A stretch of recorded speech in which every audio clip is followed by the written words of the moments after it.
know how before I was talking about don't rely on the instructions? Well, I fell for my own, fell into the trap of doing that. And this is a perfect example, so it's great that it happened. Right here is a leading edge doubler that has two separate pieces, as you can see here.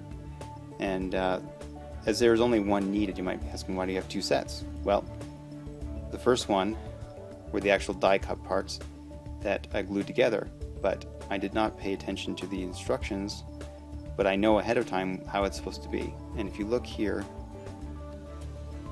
see how there's that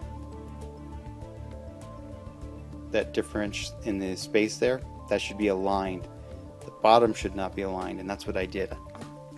I aligned this part on the bottoms, leaving a space on the top, a gap here. That's not how it was supposed to be. They were supposed to be aligned in the slots here. Those were supposed to be flush with one another. As you can see, they're not, and unfortunately with gluing that with CA, there's no real way to pry that apart. So instead of being frustrated and trying to rip that apart unsuccessfully, I just made a couple of new ones. And it was pretty easy to do.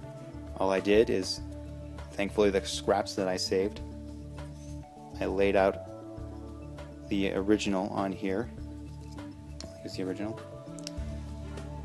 that I had already made, and I traced it out all on the edges here, and that gave me the pattern to then cut out each of these pieces.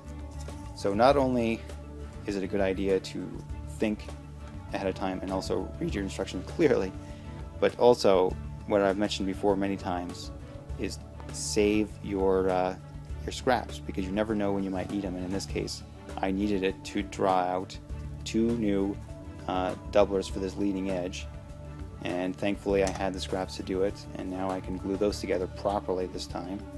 The great thing about that is the mistakes that you make like this, you won't forget it, and you'll next time you build a model, you'll know ahead of time, wait a minute, let's double check that, glue it properly. But if you don't, you've got the extra wood because you've been smart enough to save your scraps. So there's 2 lessons within that, and I hope that helps you in your building of models.